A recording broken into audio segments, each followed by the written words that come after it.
Ayan. Ito po, mga kababayan. Naalala niyo po ba ito? Itong 41 billion pandemic looting on a trial? Duterte, yes man, Duque muling haharap sa sandigan sa anino ng Parmali-style corruption, di ba?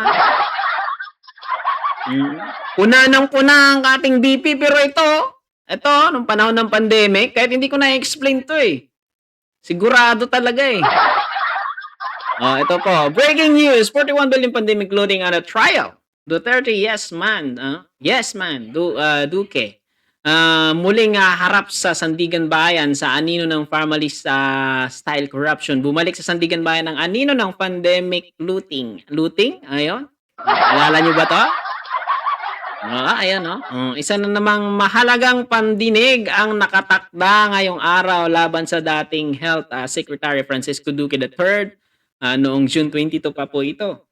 Ang isang pinaka-loyal na yes man ni Rodrigo Duterte at isa sa mga pangunahing mukha ng Department of Health sa gitna ng isang pinakamadugong yugto ng pandemya. Noong Lunes, no, noong June 22, nagpatuloy sa Sandigang Bayan, First Division, at ang graft trial ni Duque kaugnay sa umanong irregular na paglilipat ng 41.46 billion ang pondo ng Department of Health papunta sa procurement service ng DBM o PSDBM, no, para sa pagbili ng COVID supplies noong kasagsagan ng pandemic.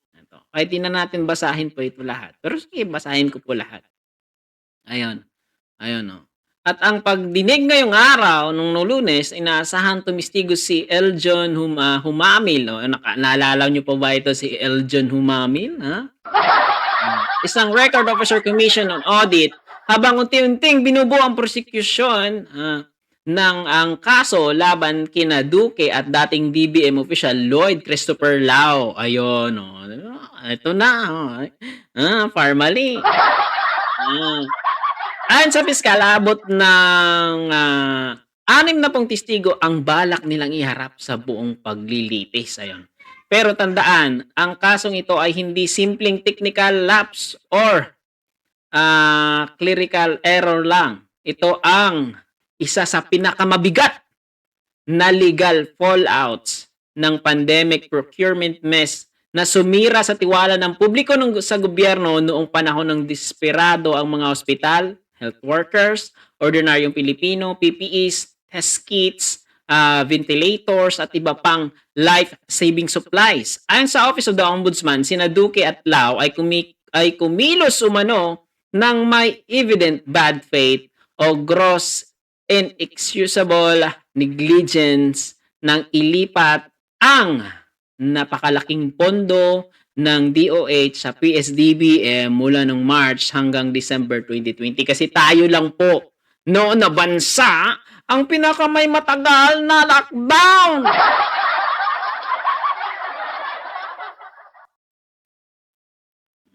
Di ba mga kababayan, mga kasubaybay, mga ka-sponsor? Kasi, hello Ma'am Rose, Miguel Love, shoutout po. Parang buhay naman talaga no. Ay, God bless Philippines, sabi ni si Ma'am Agnes Manuel. Kaya ipag-pray talaga natin ang bansang Pilipinas. Ito din po, ayan naalala nyo ba ito? Ito yung pinakausapin ni Digong kay BBM na wag nang ungkatin itong Parmali. Ayan! Anak ng buhay. Nung naalala po nyo ito ang dahilan itong Parmali kung bakit sinabihan nila, no? Na si PBBM daw ay bangag, mga kababayan, mga kasubaybay. Itong hiling ng ating former president, no? Former president kay President Bongbong Marcos ngayon, no? Mga kababayan, no? Anak ng buhay na kung maimbestigahan itong Parmali na ito, no? Mga kababayan, ay nako. Ito na yung sinasabi nga ng isang vlogger Totoo talaga, 'di ba?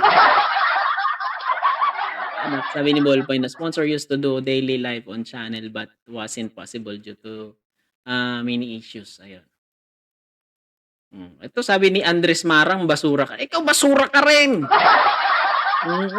Pinanganak ka nga sa ano, eh. Ay naku, ay.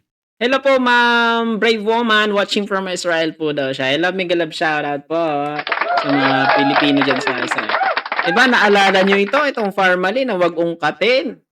Anak ng buhay, anong sabi ni PBBM? Eh, kung paano, wala na siyang magagawa kung paimbestigahan ito at yun na, naglunsad sila ng maisog rally doon sa Davao at siniraan ang pangalan ni PBBM. Hanggang ngayon, sinisiraan pa rin. 'Di ba? Diyan yung nakikita na hindi, pinupulitika na talaga. Punta dun ng ating VP sa Sarangani, nagdala ng tarpaulin. Nagdala ng tent. Oo, madaling mabutas. Mga kababayan, mga kasubaybay. Tapos, may dinagdag. Yun pala, sinisiraan si PBBM, no? Bangag daw, matagal, masamang damo, matagal mamatay. O, tapos palakpakan naman yung mga utak dilis. Woo! Wow, ha? O, imbis na tumulong para mapaunlad ang bansang Pilipinas, pagala-gala, maninira pa ng presidente. Isang vice presidente, grabe manira sa presidente. Siguro dahil, ewan ko lang, sobrang nasaktan. Eh, kung may ang ano kasi, ang tao kasi pag may sugat, kahit balagyan lang yan ng konting tubig, magrereklamo talaga yan, magrereklamo. Kung inosente yung isang tao, kahit anong bato na bato mo sa kanya, hindi magsasalita yan laban sa'yo. Kaso may sugat eh. Oo, may tama. May tama ang utak. Di ba po, mga kababayan, mga kasubaybay? Anak ng buhay. Oh, di ba? 41 billion ng pandemic.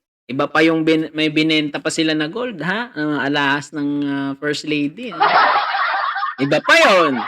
Di ba, mga kababayan, mga kasubaybay, di umano, nagbenta pa daw ito ng mga alahas pag-ari-arian ng First Lady. Di umano eh. At ito pa, no? In my own experience, dahil na lagi ko naririnig dahil naging volunteer ako nung panahon ng pandemic, meron talagang bayarang nagaganap. Pag may namatay, paulit-ulit na, gasgas na no? Pag may namatay, no? Kahit namatay sa lagnat o stress dahil sa pandemic, maraming namatay sa stress at saka sa mga injection na yun. Eh. Tapos tinapon lang. Tinapon lang talaga yun, mga kababayan, mga kasubaybay. Tinapon lang, walang kwenta nung panahon ng wala na. Di ba sinayang? Libre pala yung mga PPE na yan, bakit binenta? Kumuha na nga sila sa pundo pondo ng bansang Pilipinas, nagbenta pa. Grabe ba? Grabe ba? Hindi, no? Palakpakan natin. Grabe ba?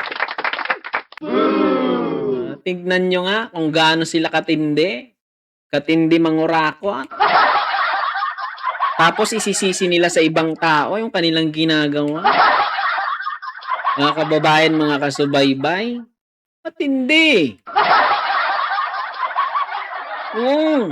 Tapos sasabihin na naman ng mga Pro Duterte yung mahal nila sa poon na, mahal nila yung poon nila eh. Sasabihin, kung hindi si Duterte daw yung presidente, patay na daw yung sambayan ng Pilipino nung panahon ng pandemic. Maraming kababayan natin na hindi umaasa nung panahon ng pandemic, nabubuhay sila sa kanilang mga bukirin. Mga kababayan, Ay nako. Magsalita pa ba tayo dito o magsalita pa? Naglalakad lang nga eh. Yung mga kababayan natin noon. Tapos marami pang mga IDs, may kung ano-ano pa. Tayo pang alam nyo, doon pa lang sa pinakamatagal na lockdown alam mo na may kurakot eh. May kababalagan eh. Ang iba naka na eh. Tayo naka-lockdown pa. Nakikita niyo ba yung diferensya? O, sino ngayon ang may diferensya? Di ba? Anak ng buhay. Kala nyo kung sino, ito. Ayaw ni Digong yan dahil madamay ang BFF niyang si Michael Yang. Di ba? Tignan natin yung comment section. Mabubusog, agree ako, at Bongo is Kwandari alleged payout bounty in the charge. Di ba? Di ba? Di ba? Akala nila no? Anak ng buhay, no? Kita mo yung mga mukha nila, Akala mo, Sarap lamutakin yung mga mukha, no? Sarap lamutakin, no? Akala mo mga santo, mga sanggano pala. Akala nyo lang tinutulungan yung sambayan ng Pilipino, yung pala unti-unti nang pinapatay nung panahon ng pandemic. Diba? Shout out po from Tarlac. Ron Swansing. Ano to po? Ang liliit, Anak ng buhay, taga Tarlac pala si ma'am. Saan ka po sa Tarlac? Anak talaga yung bupols, no?